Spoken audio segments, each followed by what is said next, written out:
태아보험은 복권이 아닙니다. 무작정 비싸게 많이 샀다고 당첨되는 게 아니거든요. 필요한 걸 정확하게 알면 3만원대면 30세 만기는 충분합니다. 그럼 최신 반영된 태아보험 30세 만기 설계안 이제부터 설명해 드릴 텐데요. 보험료부터 말씀드리자면 출생 전은 56,800원, 출생 후는 36,980원입니다. 임신 주수 9주 미만 산모님 기준이며 주수에 따라 출생 전 보험료는 계속 변동될 수 있으니 이 부분은 참고해 주시면 되겠습니다. 보험료는 실제로 출생 후 보험료가 출산을 한 다음에 20년 동안 납부를 해야 하는 금액이기 때문에 이 금액을 중점적으로 보셔야 하는데요. 다른 보장들은 사실 없어도 되지만 지금 말씀드리는 보장들은 필수 담보이니까 꼭 구성을 해주세요. 그럼 보장 내용들에 대해 하나하나 살펴보도록 하겠습니다. 첫 번째는 기본계약 상해 후유장애 담보입니다. 다치는 상해로 인한 충분한 치료를 받았음에도 남아있는 영구적인 정신 또는 육체 훼손 상태를 보험회사는 상해 후유장애라고 말하는데요. 예를 들어서 교통사고는 상해죠. 이 모든 상해로 인해 척추 압박골절로 후유장애가 15%가 남았다면 1억 원의 15% 1,500만 원이 지급이 되는 구조입니다. 그리고 우리 신체 대부분이 해당이 되기 때문에 보장하는 범위도 넓고 부위별로 각각 보장하면서 반복 지급도 가능한데요. 이렇게 1억 원만 구성하셔도 충분하고 말 그대로 기본 계약이기 때문에 반드시 구성하셔야 하는 담보 중 하나입니다. 다음은 골절진단비 담보와 골절진단비 치아파절 제외 담보입니다. 팔, 다리, 손가락, 발가락은 물론 넘어져서 골절이 되거나 사탕을 먹다가 이가 부러지는 경우에도 보장을 해주고 있는데요. 아이가 놀이터에서 놀다가 다쳐서 팔에 실금이 간 경우나 사탕을 먹거나 넘어져서 이가 부러진 경우, 출생 과정에서 발생할 수 있는 쇄골 골절이 되는 경우 등 그 밖에 많은 상황에서 골절 진단비는 생각보다 다방면에서 청구가 이루어질 수 있어서 50만 원 최대 구성을 해주시는 게 좋습니다. 다음은 상해 입원 일당입니다. 다쳐서 입원하는 경우 하루에 5만 원씩 지급을 해주는 담보인데요. 어린이 상해 사고 관련해서는 뉴스에서나 미디어에서 자주 접할 수 있는데 대표적으로 교통사고도 그렇지만 어디서 떨어지거나 골절이나 화상사고 시 입원하는 경우에도 전부 포함해서 보장하고 있기 때문에 5만 원 최대로 구성을 했습니다. 다음은 상해 1호종 수술비 담보입니다. 작은 수술부터 큰 수술까지 차등 지급해주는 수술비예요. 교통사고 등으로 크게 다쳐서 머리나 가슴, 배 등을 개복해야 하는 큰 수술을 할 땐 비용이 상대적으로 많이 나올 수 있어서 여기서 상해 1호종 수술비를 구성해서 큰 수술했을 땐 1,000만 원이 보장될 수 있게끔 상해 1호종 수술비를 구성했습니다. 이 담보만 있으면 골절 수술비나 화상 수술비 같은 담보들은 중복되기 때문에 굳이 안 하셔도 괜찮습니다. 다음은 질병 후유장애 담보입니다. 상해와 반대로 아팠을 때 치료를 받았음에도 영구적인 정신 혹은 육체의 후유증이 남았을 때 보장해주는 담보인데요. 상해 후유장애와 마찬가지로 머리부터 발끝까지 보장 범위가 넓다는 게 큰 특징입니다. 후천적인 장애도 보장되지만 선천적인 뇌성마비나 다운증후군, 사지결손 등의 장애까지 보장을 해주는데요. 그 밖에도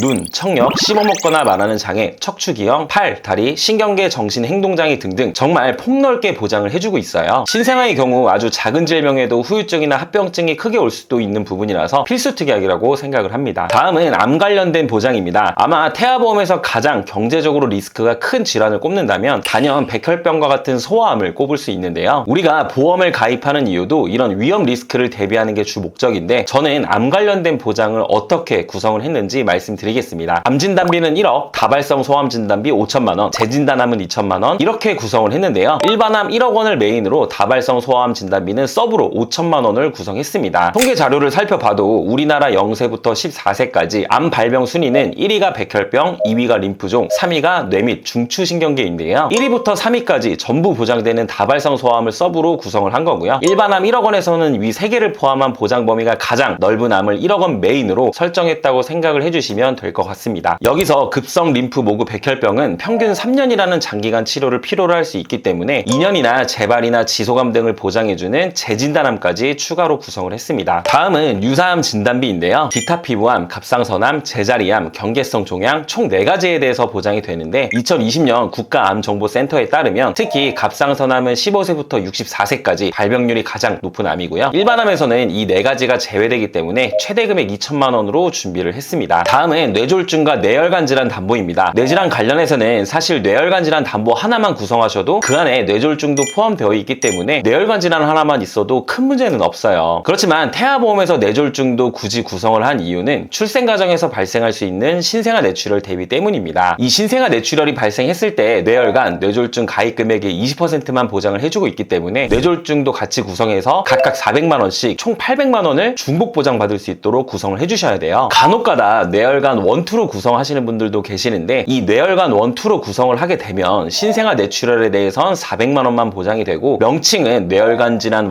2지만 뇌혈관 질환 안에 해당하는 질병을 두 번 보장하는 게 아니라 보장하는 범위를 반반 나눠 놓은 구조거든요. 그래서 뇌혈관 뇌졸중 보장 범위와 뇌혈관 원투 보장 범위는 동일하다고 생각해 주시면 될 것 같습니다. 다음은 허혈심장질환 담보인데요. 태아보험에서 심장혈관 진단비는 대표적으로 협심증과 급성심근경색을 보장해주는 허혈심장질환과 여기에 부정맥과 심부전 등도 보장해주는 심혈관 질환이 있어요. 각자 보장하는 내용을 자세히 살펴보면 허혈심장질환은 I20에서 I25까지 포함하고 있고 심혈관 질환은 I20에서 I25, 즉 허혈성도 포함해서 I47, I48, I49, I50을 추가로 더 보장을 해주는 담보입니다. 그럼 심혈관은 허혈성보다는 보장 범위가 더 넓다는 뜻인데 범위가 넓으니까 꼭 심혈관으로 넣어야 하는 건지 통계 자료를 보면서 설명을 드려볼게요. 2023년도 통계 자료를 보면 I47에서 I50까지의 0세에서 29세까지 환자 수를 모두 더하면 27,875명이거든요. 그리고 2023년도 0세에서 29세까지의 총 인구수는 1,441만 명입니다. 이걸 퍼센테이지로 계산해서 소수점은 반올림해서 말씀드리자면 30세 이전까지 발병률이 약 0.2% 정도밖에 안 되기 때문에 30세 만기로 심혈관을 대비하기엔 발병률이 굉장히 낮다고 볼 수 있을 것 같아요. 그래서 가족력이 있는 분들은 심혈관으로 구성하셔도 괜찮지만 반대로 가족력이 특별히 없다면 굳이 비싼 보험료를 납부하면서 심혈관으로 꼭 안 하셔도 될 것 같아요. 저는 개인적으로는 허혈성으로만 하셔도 충분하다고 생각합니다. 다음은 뇌성마비 진단 담보예요. 뇌성마비는 출생 전, 출생 시, 출생 후에 뇌가 미성숙한 시기에 뇌에 발생하는 운동 기능 장애를 총칭한다고 해요. 뇌성마비에 대해 제 경험담을 말씀드리자면요. 이 뇌성마비의 진단을 받으면 초기 치료에 집중을 해야 되기 때문에 부모님의 적극적인 보살핌이 필요하다고 하더라고요. 그래서 부모님이 맞벌이를 하셨던 분들이라면 한 분은 경제활동을 중단하기도 하기 때문에 뇌성마비는 넉넉하게 해주셔도 괜찮습니다. 해당 설계에는 500만 원 정도로 구성해드렸습니다. 다음은 질병 입원 일당 담보입니다. 1에서 30일까지는 만원, 1에서 180일까지는 5만원으로 총 6만원 최대 구성을 했는데요. 여기서 종합병원 1인실 담보 4만원과 상급종합병원 1인실까지 추가해서 만약 아이가 종합병원 1인실에 입원한 경우엔 하루 최대 10만원이, 상급종합병원 1인실에 입원했을 땐 하루 최대 30만원씩 나오도록 구성을 했는데요. 여러분도 잘 아시겠지만 신생아들은 고열이나 장염, 구토 등과 같은 작은 질병에도 입원을 하는 경우가 빈번하게 발생할 수 있어서 입원 일당은 이처럼 탄탄하게 구성을 해주셔야 합니다. 일반 병실은 물론 실비에서도 보장을 해주고 있지만 상급 병실의 경우 일반 병실과의 차액 50%만 보장이 되고 하루 최대 한도가 10만원 밖에 되질 않아요. 서울에 있는 큰 병원은 상급 병실 비용이 대부분